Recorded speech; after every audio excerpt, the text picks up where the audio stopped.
What's going on, guys? My name is Daniel Espira, and today we're going to be going back into Five Nights at Freddy's The Fourth Closet, Chapter 4. Now, where is Chapter 2 and 3, you might ask? The audio got messed up. So, here we go, everybody. Chapter 4. No! Jessica cried in dismay as she wrangled her keys from the pocket of her fashionably too-tight jeans. An apple tumbled out of the paper grocery bag she was struggling to balance on her hip and rolled away down the hallway. It came to rest on the welcome mat of her worst neighbor, a middle-aged man who'd seemed capable of detecting the tiniest noise and promptly complaining about it. In fact, since she moved into the apartment 6 months ago, leaving behind the dorm room she and Charlie had shared, he had come to her door 3 times to complain about her radio.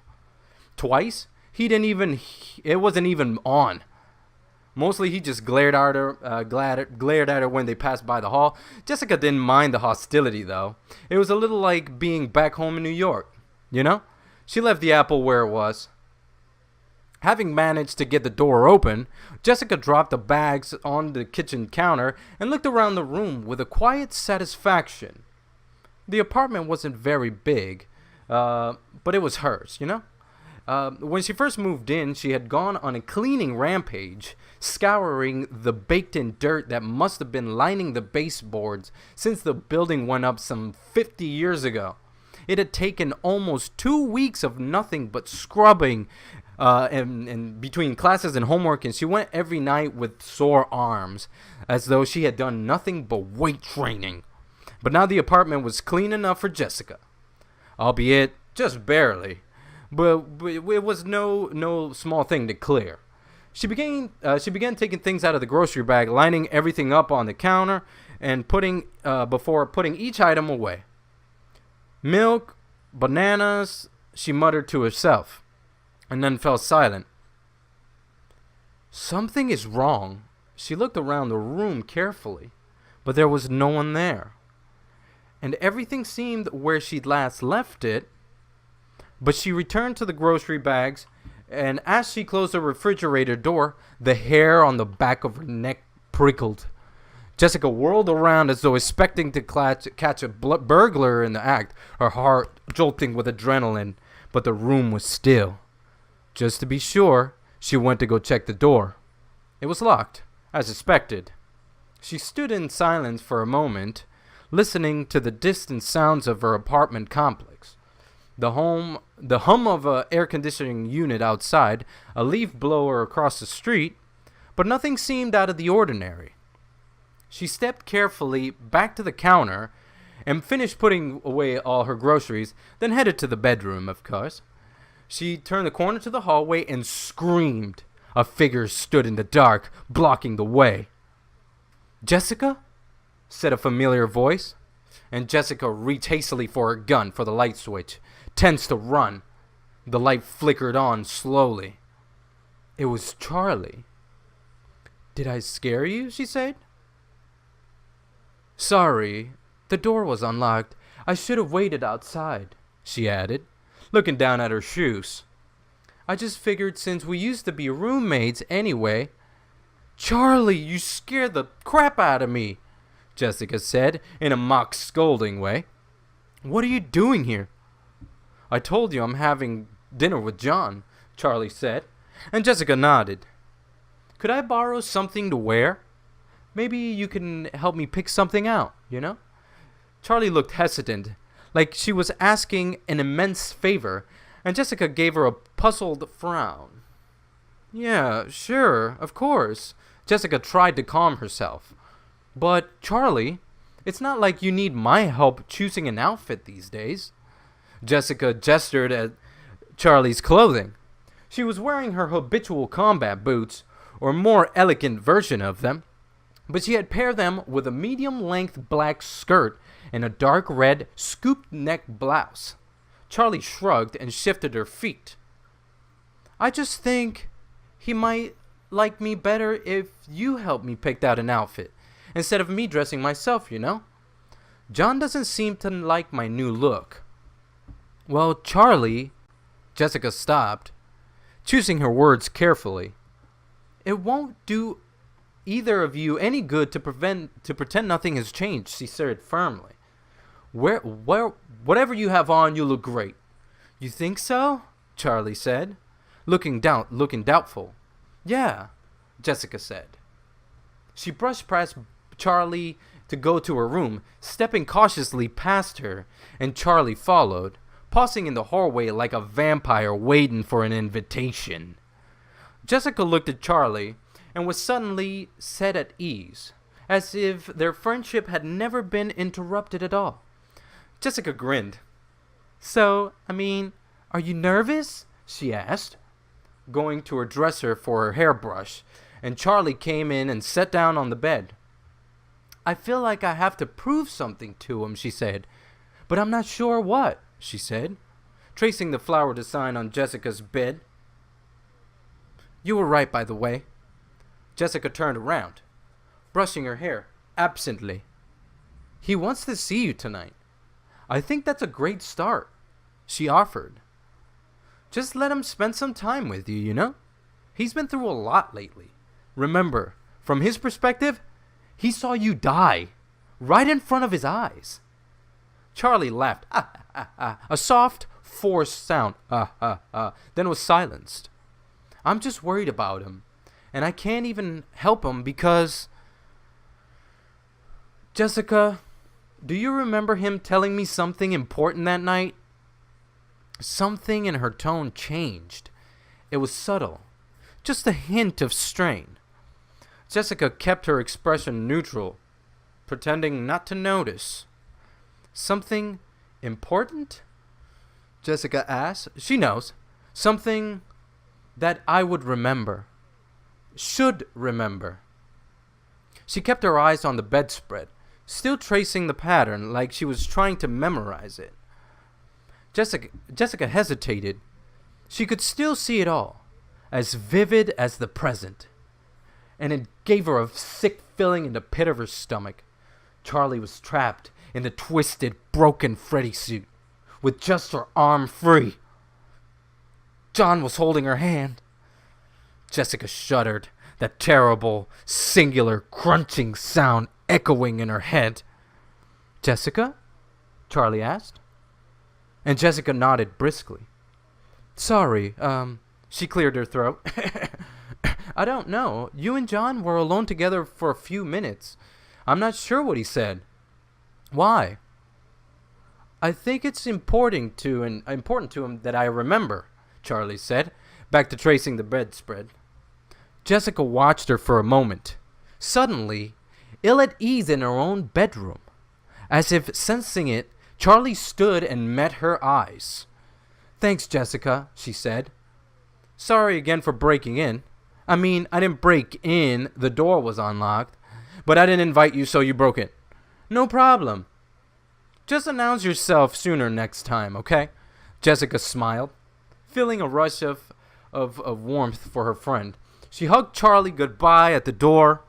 Charlie walked a few steps and picked the apple off the ground and handed it back to Jessica. I think this belongs to you, Charlie smiled, and turned to walk away. When she had closed the door, Jessica sighed. The anxiety that had risen while Charlie was in her room had not abated.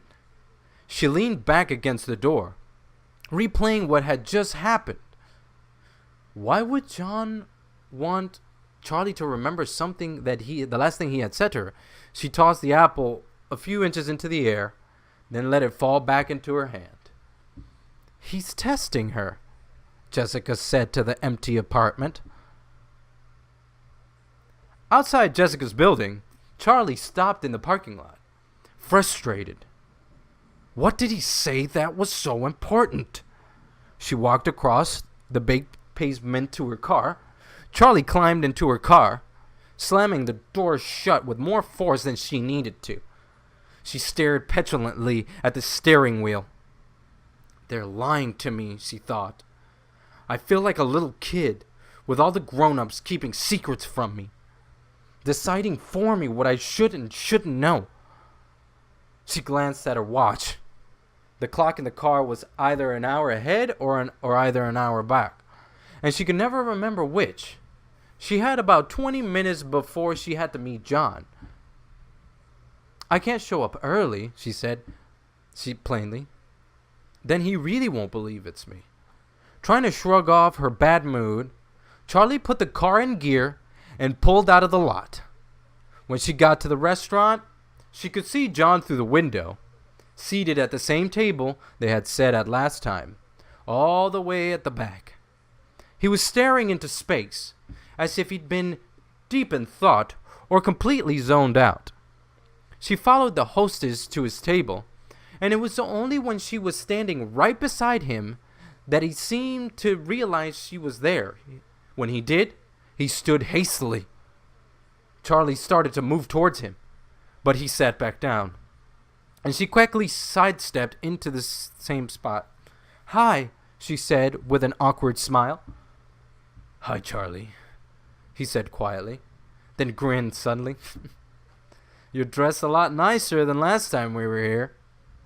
"It probably just seems that way because I'm not covered in dirt and blood this time," Charlie said lightly. "Right." He laughed, but there was a quick instant of appraisal in his eyes. He was checking her out. That was a test.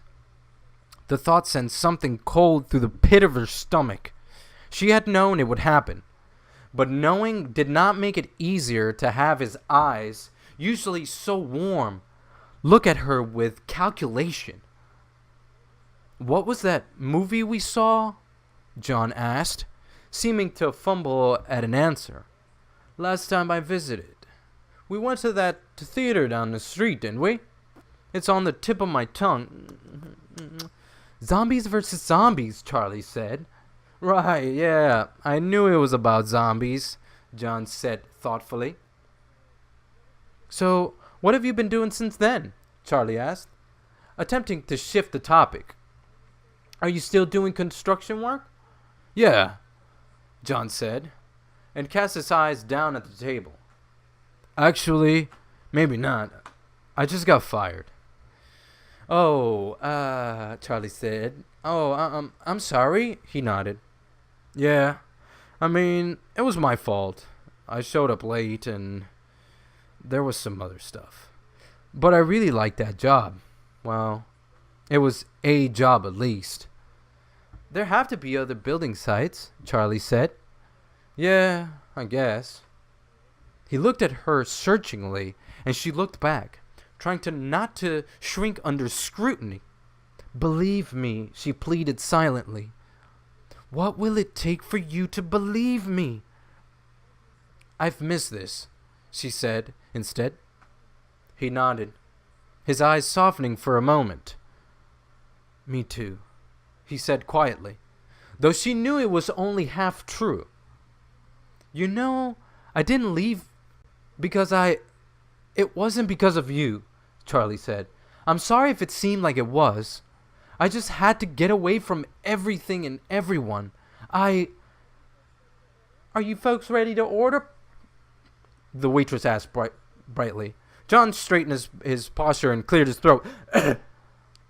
Charlie looked down at the menu, glad of the interruption, but the pictures of food looked strange, as if she's heard food described, but never seen any. "Miss?" The waitress was looking at her expectantly. "I'll have the same," Charlie said quickly and shut the menu. The young woman frowned confusedly. "Oh, okay. I guess I should order then," John laughed. "Anything will be fine," Charlie said patiently.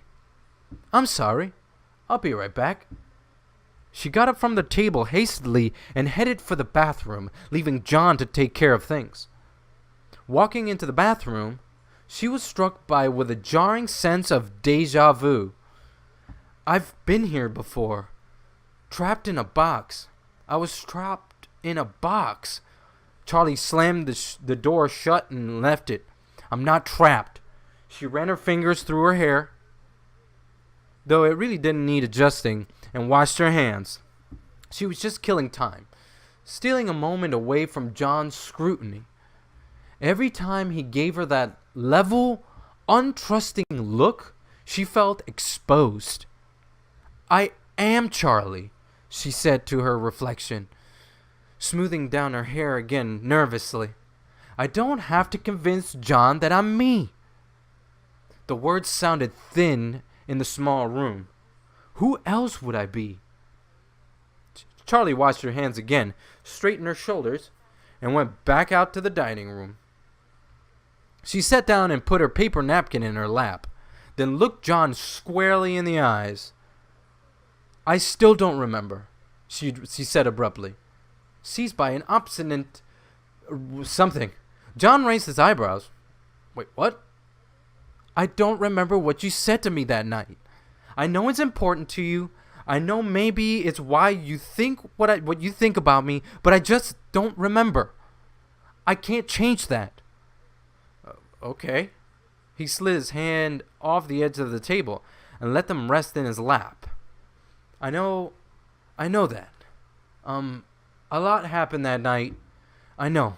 Okay? He sighed for a moment, but then smiled, almost reassuringly. Charlie bit her lip. If it's that important, why can't you just tell me? Well, because I need you to remember to make sure you're not a robot.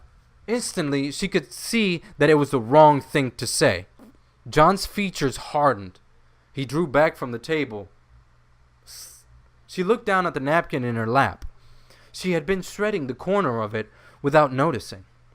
Never mind, she said, her voice barely above a whisper, letting several long minutes pass. Forget if I said anything. She looked up, but John didn't respond. Excuse me for just one moment. I'll be right back. He got up and left the table. She stared at his empty chair. The waitress approached and cleared her throat. Charlie heard her, but did not move. She wasn't sure she could move. This is going horribly. Maybe I'll just sit here forever. I'll be a statue of myself, a monument to Charlie that was. Charlie that will never be again. Miss? The waitress sounded concerned, and it was enough for Charlie to, with Herculean effort, turn her head. Is everything all right, miss? The waitress asked, and it took Charlie another long moment to comprehend the question. Yes, she said at last. Could I have another napkin? She held out the first, half shredded, as evidence of her need, and the waitress went away. Charlie turned back to John's empty chair. John slipped back into view and sat down, breaking her line of her vacant stare. Everything okay? He asked. She nodded. The waitress is getting me another napkin. Charlie just adjusted something vaguely in the direction that the waitress was. John said, right. He opened his mouth to go on, but before he could speak, the waitress returned, carrying Charlie's napkin along with their food. They were both silent as she placed it in front of them, and John smiled at her. Thanks, doll, he said. Charlie stared at her plate. It was some kind of pasta. She took her fork carefully, but didn't start to eat. She was just messing with it. Can I ask you something? John finally said, and she nodded eagerly, setting the fork back down. He took a deep breath. That night, how did you survive? There was so much blood. He stopped, at a loss for words. Charlie looked at him, at the familiar face that had somehow turned against her. She had been trying to piece together a story for him, but now she just spoke. I don't know, she said. There's time missing. When I try and think about it, my mind flinches away, like it's hit something sharp. The distance in John's eyes something a little as she spoke. I'd been in a suit before, she went on. I think I must have figured out how to get away somehow, or at least how to position myself. She looked anxiously at him, and his gaze sharpened. I still don't understand. How did you manage to get away? Undamaged. He looked her up and down, seeming to examine her. Charlie's breath caught on her throat, and she finally turned away from him, staring fixedly out the window into the parking lot. "I didn't," she said tightly. John didn't answer, searching Charlie's half-turned face for a spark of something he could recognize, or not recognize for that matter. She was saying all the right things in all the right ways, and her hints, more than hints, at the unshakable trauma she had gone through that night, made his stomach clench. As she gazed off into the middle distance, her jaw was clenched. She looked like she was fighting something off, and John was seized with a sudden urge to go to her, to hold out his hand and offer his help. Instead, he picked up his fork and started to eat, looking down at his plate instead of at her. "She knows what I'm doing," he thought, chewing grimly. "She's giving me the right answers. Some detective I've turned out to be." John took another bite and stole a glance at her. She was still looking off to the parking lot. He swallowed and cleared his throat. Before he could speak, Charlie turned back to him. "After that night, I had to get away," she said. Her voice was hoarse, but her face was strained, her features seeming harsher than before. "I had to leave everything behind, John. Everything. My whole life has been haunted by what has happened here. In the last couple years, even before that too. It's just been my whole life." She met his eyes briefly, then looked away, blinking rapidly as she was holding back tears. "I wanted to be somebody different. I had to, or I'd go insane. I know it's a cliche to think you can change your life if you change your hair and your clothes." She gave an ironic half smile and flipped her long hair over her shoulder. "But I couldn't be your Charlie forever. That naive little girl, scared of her own shadow, living in a shadow. Honestly, I don't even know what you saw in that girl. Selfish, scatterbrained, pathetic." She said the last words so caustically that she almost shook with it. A sour look coming from her face, as if loathing for her past self had overwhelmed her. "I never thought you were any of those things," John said quietly, and looked down. He ran his fork along the rim of his plate, not knowing what to say. He made himself look up. Charlie's face had softened, and now she seemed anxious. "But it's still me." She shrugged, her voice breaking. He couldn't answer. He didn't know where to start. Charlie bit her lip. "You still think it, don't you?" she said after a moment. John shifted uncomfortably in his seat, ashamed. But Charlie pressed on. "John, please. I don't understand. If you think I'm not me, then what do you think? Who can you possibly think I am?" She looked utterly bewildered, and again John felt himself wavering. "I think you're a robot." He gestured, grasping to the air, catching nothing. "Charlie, what I saw," he exclaimed, then stopped short, remembering they were in public. He glanced around, but no one was looking at them. The restaurant wasn't busy, but everyone there was occupied. The guests talking to the people they came with, the staff talking amongst themselves. "I saw you die," he said, lowering his voice. "When you walked into that diner the next day, Charlie, I wanted to believe it was true. I still want to believe it. But I saw you die," he finished helplessly. Charlie shook her head slowly. "I'm telling you that I'm alive. How can that not be enough? If you want to believe me, why don't you?" The pain in her voice sent a pain of guilt through him, but he met her eyes calmly. "Because I'd rather know the truth and believe something just to make me happy." Charlie looked at him searchingly. So what do you think is the truth? Who do you...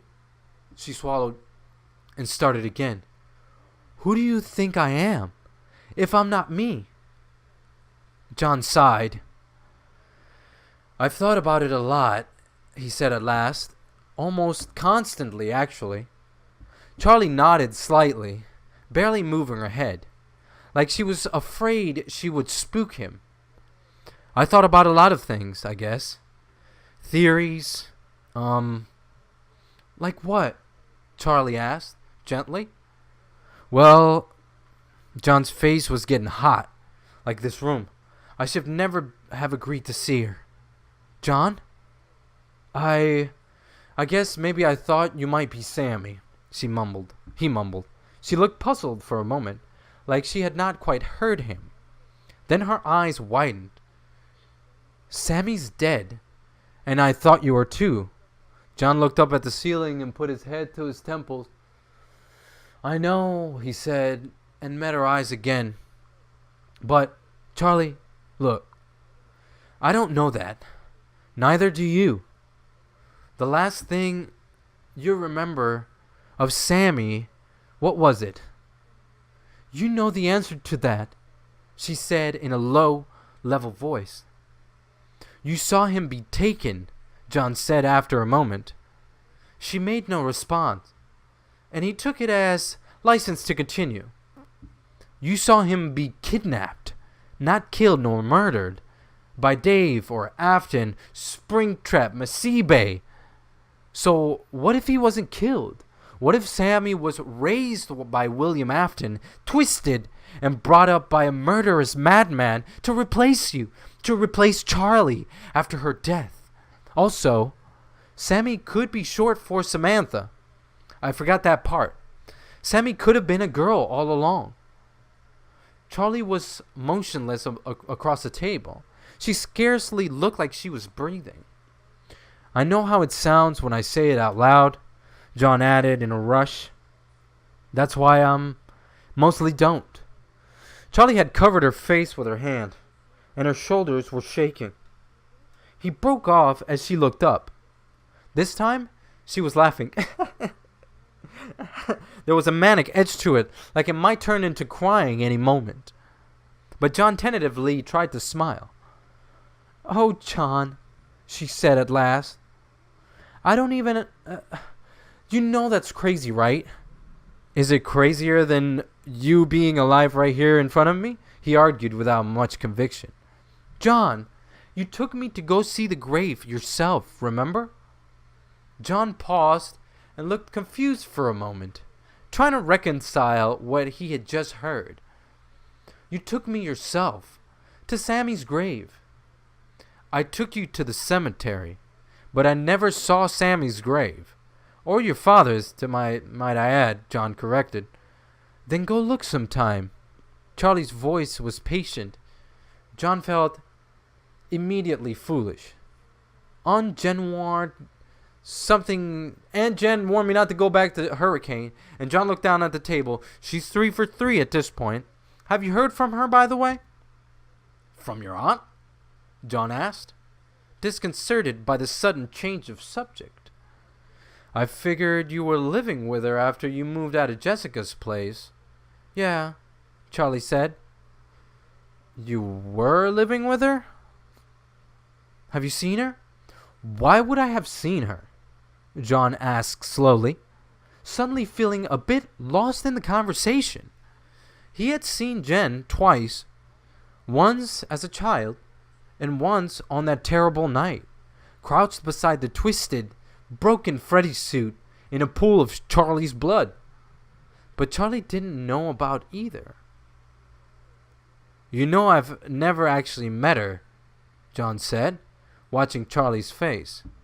Her expression was pensive and did not change. I just thought she might try and get in touch, Charlie said utterly. Okay. I'll let you know if she does, John offered. Please do, thanks, Charlie said. It was only then that she seemed to register his confusion. I haven't seen her in a while. She rescued me that night, she said. She took me home and cleaned me up, made sure I was okay. She flashed John a quick half smile, and he returned it wearily.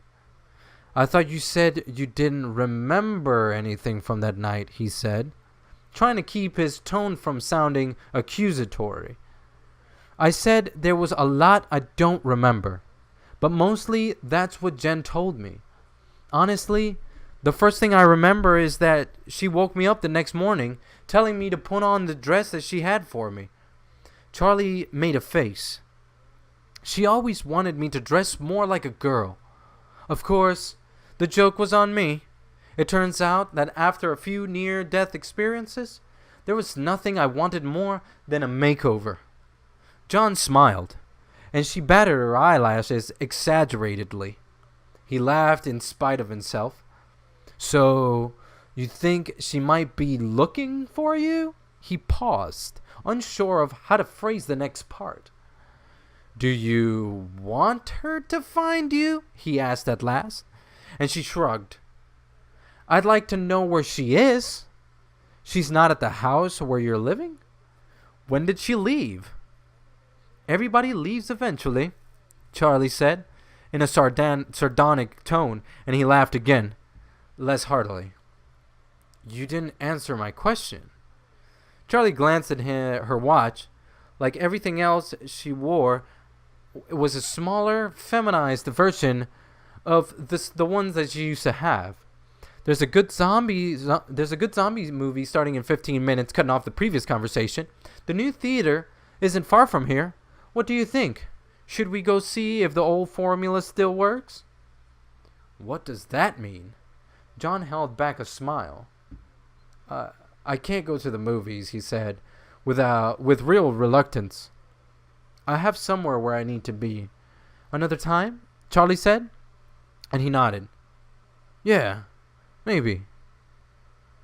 As he walked back to his car, John noticed a crowd outside the new pizzeria. I guess everybody likes the circus, he thought. He wandered closer, trying to see where Charlie had gone, but she was nowhere to be seen. Suddenly, noticing hidden features in a picture, John noticed that the crowd around him was dotted with clowns, painted faces, big woolly costumes, noses of all shapes and colors. They were everywhere. He backed out of the throng, tripping on an oversized shoe and almost falling off the sidewalk. When he was free of the crowd, John took a deep breath and looked back at the restaurant, noticing for the first time the banner strung over the front entrance. Grand opening. Come dressed as a clown and eat free, in red, hanging between the gigantic faces of two grinning clowns. He looked around. More people were arriving, many of them in costume, and John felt the hair on the back of his neck stand on end. He glanced behind him, but there was nothing sinister, besides the clowns, of course. He forced himself to look at them individually. People had dressed with varying degrees of enthusiasm. Some had structured bodysuits, wigs, and enormous feet. Others had simply painted their faces and worn polka dot t-shirts. Still, his sense of unease did not abate. They're just people in costumes, he scolded himself, then laughed abruptly, startling a woman standing nearby him. People in costumes. That's never gone wrong for me, he muttered, walking away from the crowd to find his car. Driving home, John found himself agitated.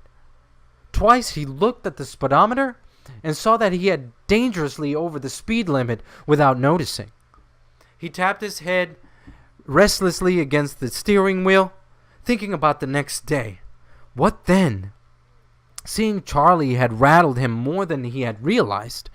After months of solitary scribbling, going over and over his bizarre theories, he'd been forced to put his conviction to the test, to ask her questions and watch her answer them, and ask himself as he did, are you her? Are you my Charlie? Now that it was over, it felt unreal, like a dream that lingered too long, unwelcome in a waking world. As he approached the turnoff that would take him home, he sped up, driving straight on past it. John parked his car a few miles away from Clay Burke's house. He pulled the keys out of the ignition and jangled them nervously in his hand, then opened the door decisively and got out.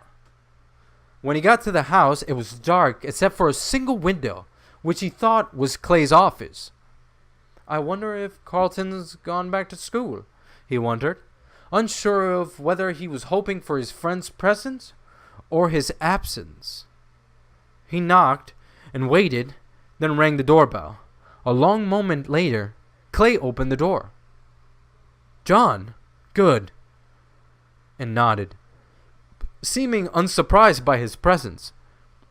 He stepped aside to let John in, and ushered him into the study.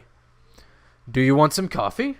He asked, gesturing at the mug on his desk. It's a little late for me, John said. I'll be up all night if I do. Clay nodded. I'm substituting less devices, is all he said. John glanced around the room. The last time he had been here, they'd used the desk as a barricade against an army of angry animatronics. You fixed the door, he observed. I fixed the door, Clay said.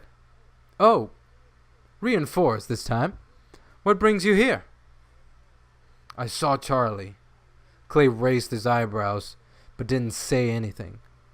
She said something. She asked if I had heard from... John stopped, seized by a sudden sense that he was being watched. Clay had his head tilted to the side, as though sensing something as well.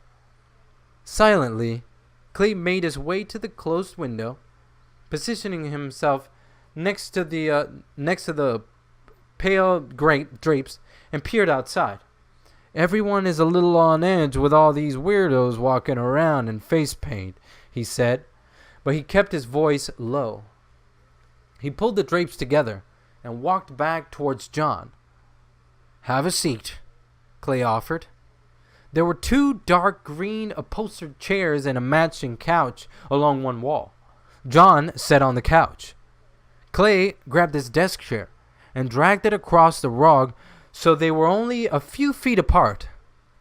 What did Charlie ask you? Clay began. John glanced at the window again. He felt as if waves of dread were emanating from him, rolling into the room like an unseen fog. Clay looked back over his shoulders, but only for a second. John cleared his throat. She asked about her Aunt Jen, if I'd seen her. I thought you might know something, he finished uncertainly. Clay looked lost in thought, and John wondered for a moment if he should repeat himself. No, Clay said finally. Did Charlie say why she was asking? John shook his head. She just said she wanted to know if I'd heard from her. I don't know why I would hear from her, though, he said. He was choosing his words carefully, as if saying the right ones in the right order would unlock a door inside Clay's mind and convince him to tell John what he knew. Clay just nodded thoughtfully. Did you ever meet her? John asked. Never a formal introduction, no, Clay said. She was a bit older than Henry at that, I think. Clay got quiet for a moment and tilted his glass from side to side, swirling the last few sips at the bottom. When he moved here, Henry was something of a recluse. We all knew he had lost the kid. Clay sat up slowly. Didn't see them for a while, even Charlie. And then, Clay let out a pained sigh.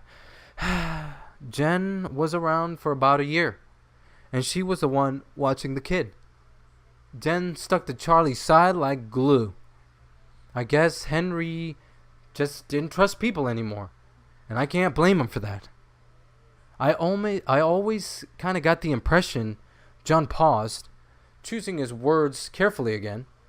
Charlie always gave me the impression that she was kind of cold.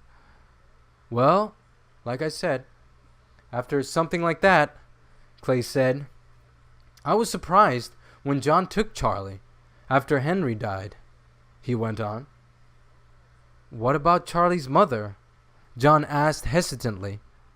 It felt intrusive to pry. Worse, because Charlie was not here. He felt like if they were talking behind her back. No. Charlie's mother ran off before her and her father moved to Hurricane, Clay said. Henry never said anything bad about her mother. He pretty much never said anything about her anyway. But I asked one day, just out of curiosity. Maybe it was the detective in me.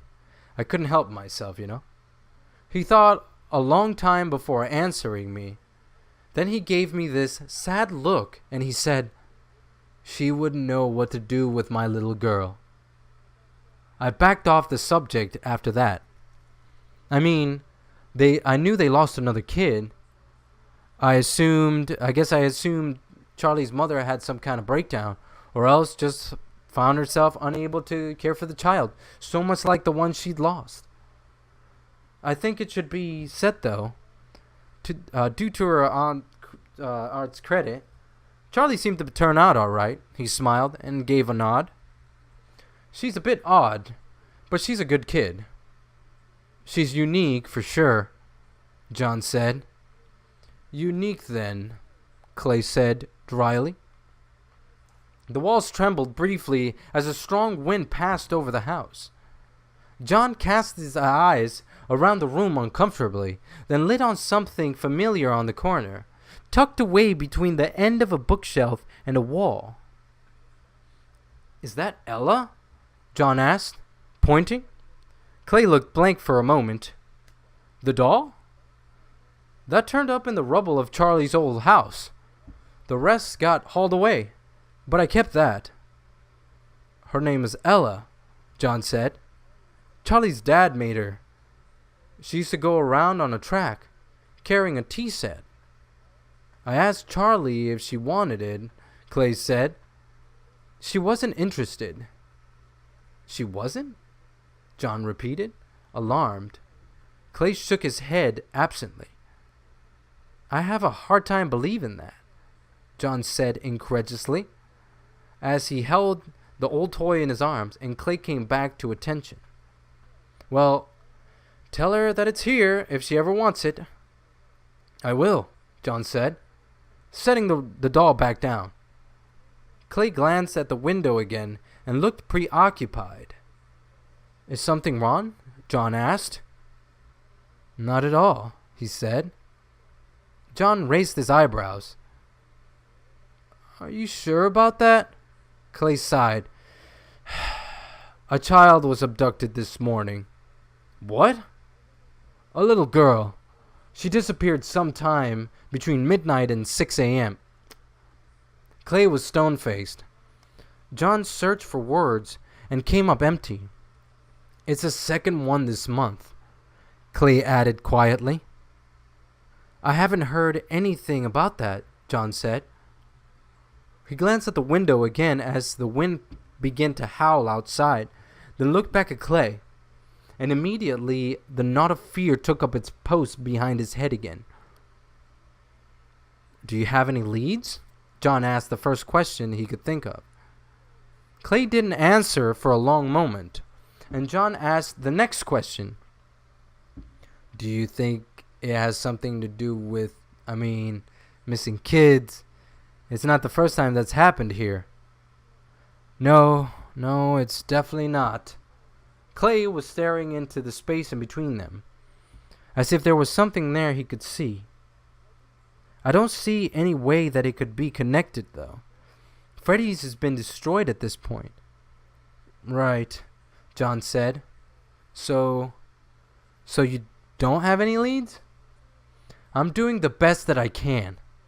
Clay lowered his head and ran his head through his hair, then sat up straight again. I'm sorry. It's got me on edge. I feel like I'm reliving those days. Children, the same age as my little boy, the same age as you back when, getting snatched one after the other. And there was nothing I could do to stop it then either. Michael, John said quietly. Michael, and the others. There never seems to be a shortage of evil in this world. But that's why we have you, right? John said, smiling. Clay snorted. Right? I wish it was that simple. You said 2 kids went missing? John said, his eyes drawn again towards the sound of the wind dragging branches and leaves against the side of the house. Clay stood up and went to the window, almost defiantly, and opened it wide. Whoosh! John startled at the sound of the window cracking. John could see from where he sat that Clay was scanning the area for something under the guise of getting some air. After a moment, he pulled himself back inside and shut the window, then drew the curtains closed. It might not be as bad as it looked now, John. There's usually a normal explanation, and most kids turn up, one way or another. 2 weeks ago, there was a little boy named Edgar Allan Poe, 2.5 years old. What happened? His parents had been fighting about custody for over a year. His father ends up losing that fight, only gets to see the kid once a month. That sucks. Supervised visits, which I could tell you suck balls. Actually, I can't. Edgar disappears, and surprise, surprise, he was found a few days later, alive and well. Spontaneous road trip with his dad. Most kidnappings is one of the parents. Is that what you think is happening here? John asked skeptically. No. Clay didn't take long to answer that. No, I don't.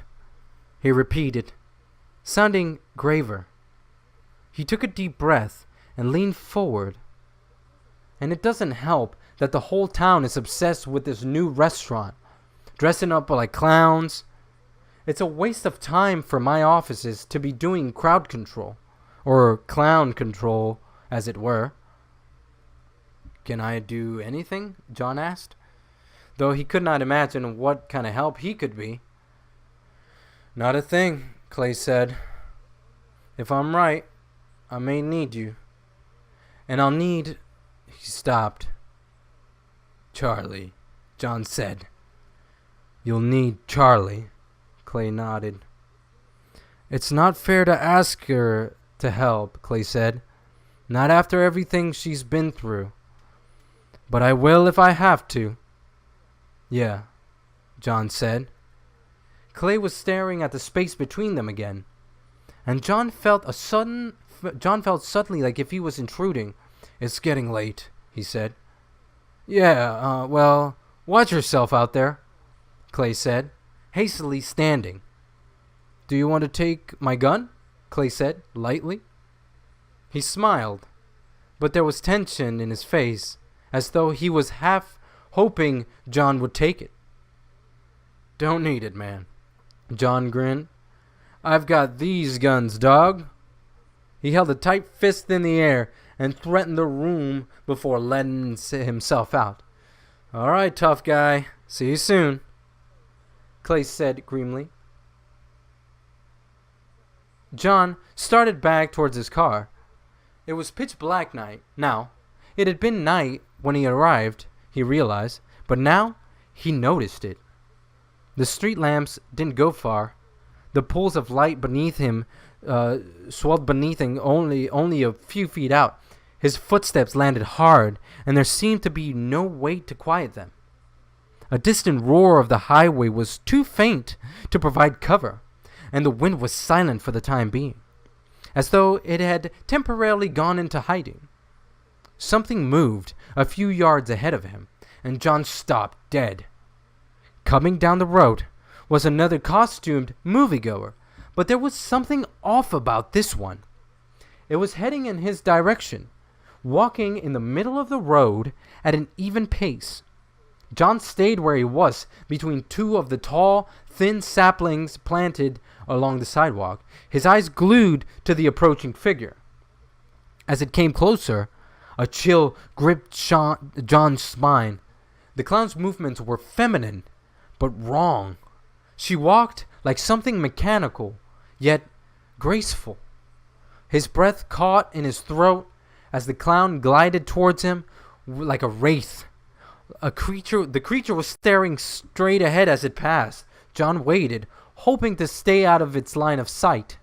As she grew closer, however, her eyes drifted towards him, her head turning only slightly, as only to acknowledge he is there. John stared back, at first admiring the sleek, controlled beauty of her face, split down the middle through some trick of costume. John instinctively took a step back. He had seen monsters before, and prepared to run, or fight if necessary. But just as his heart began thudding against his chest, she looked away again, and slipped back into the dark, as gracefully as she had appeared. John watched for a moment, then continued to his car. He checked his rearview mirror, but there was no one in sight. As he drove home, he checked the mirror more often than he needed to. His thoughts kept returning to those shiny, penetrating eyes. The clown had looked at him like she knew him, like she could see right through him. "Relax," John said to the empty car. "It was just some weirdo in a costume." Saying the words aloud, however, did not make them any more convincing. Clay went back to his office and stopped by the window, drawing aside the curtain very carefully to make sure John made it around the corner. Clay sighed. He sat down at his desk, picked up the case file of the second missing child, and began to review it. The information he needed just wasn't there, but it didn't stop him from returning to it over and over again. His officers had diligently done their jobs. They'd gone to the right places, talked to the right people, and asked all the wrong questions. They just don't know what I know. There was a sound from down the hallway, a distinct creak. Clay's eyes lifted, and he set the file carefully on his desk. "John?" he called, but there was no response. Clay quietly reached for the gun he kept in a holster in a desk and flipped the safety off. He went to the open office door and paused, listening for another noise coming from the hall. Nothing came. Clay pulled the door shut, snapping the deadbolts into place. Clay stepped back into the center of the room and stood, listening. A moment passed in silence, and his eyes dropped, his shoulders feeling at ease. But suddenly his eyes lifted again, and his jaw clenched. He took one deliberate step back, focusing directly at the center of the door ahead of him. He lifted and steadied his gun, and took aim. As several minutes passed, Clay's eyes never wavered. There was something in the hall. John let his front door fall behind him with a heavy thud and tossed his keys on the kitchen counter. He sat down heavily on the couch, letting his head fall back, weighted down with fatigue, how I feel right now. After only a moment, he lifted his head back up. The strange noise was coming from his bedroom again. It sounded a little like the sounds the rabbit's head was making, but something has changed, though he couldn't pinpoint how. It sounded like a voice, then static, a voice, then static. Something was being repeated. John's bedroom door was almost all the way closed, and he got up from the couch and approached it slowly from the side, putting his feet down silently one after the other, the rubber soles scarcely tapping the floor. He eased the door open. The sound was louder now, more distinct. The voice continued, garbled and muffled. John turned on the light and went to Theodore's head. He bent over so his eyes were level with Theodore's plastic one and listened. The rabbit's head stared back, muttered words, broken the static. Then a moment later, repeated. John grabbed the notebook and pen off his bed and closed his eyes, concentrated on the sound. After a minute, he began to hear words. Shining? John whispered. Shining something? Silver? He continued to listen, but he couldn't make out the rest. John gritted his teeth and opened his eyes, glaring at the stuffed rabbit's head as it continued to repeat the same incoherent phrase. John drew in a long breath, then let it out, trying to release the tension on his neck, which I have right now, and his jaw, and his back. He sat down on the bed, put the pen and paper down, and closed his eyes once more. Just listen. The sounds repeated again and again. Suddenly, they resolved, like song lyrics after the thousandth play. John understood. Shining star, silver, something. Silver reef, shining star, silver reef. Shining star, silver reef. Shining star, silver reef, Theodore repeated. John got up again, putting his ear to Theodore's nose, trying to make sure he had it right. Shining star, silver reef, the rabbit intoned. John raced back to his car. When he reached Clay's driveway again, John stopped dead. The front door was gaping open, light from inside the house spilling into the yard. He ran up the stairs, calling, Clay! Clay, are you here? He ran inside, still shouting, Clay! And made for Clay's office just a few steps past the front hall. Clay! John dropped to his knees beside Clay. He was on the floor. One side of his face slit with his own blood, more pooling beneath his head. His eyes was closed. John grabbed his wrist and pressed his fingers against the veins, hoping for a pulse. After a few frantic seconds, he found it, and relief washed over him. But it was momentary. Clay? John repeated, jostling him not lightly. Clay didn't respond. John looked around with alarm. The new door, the one Clay had described as reinforced, was in pieces. What was left of the door was still hanging in place by the upper hinge. Hastily, John pulled Clay out into the hall as best he could. He glanced back towards the office. The chair was overturned, and everything that had been on the desk littered the carpet. He patted Clay's shoulder. You're gonna be okay, he said hoarsely, and he went to the office phone and dialed 911. As he waited for an operator, he looked nervously back at the demolished door. Another surge of wind rushed through the front door and out the open window, seemingly to carry with it whatever horror had happened here. Alright guys, thank you all so much for watching this. This was Chapter 4 of the 4th Closet, Five Nights at Freddy's 3rd book. If you guys did enjoy it, please hit the thumbs up, subscribe if you haven't, leave a comment down below. Make sure you're commenting. Actually, these take a long time to read and they're harsh on my throat and on my back. But if you guys enjoy these, I will continue to do them. Please write it down in the comments. Make sure you comment. Make sure you're liking the videos too. That way I know that you're actually liking them and I'm not wasting my time doing this. Thank you guys so much for watching, and I will see you guys on the next video. Bye-bye.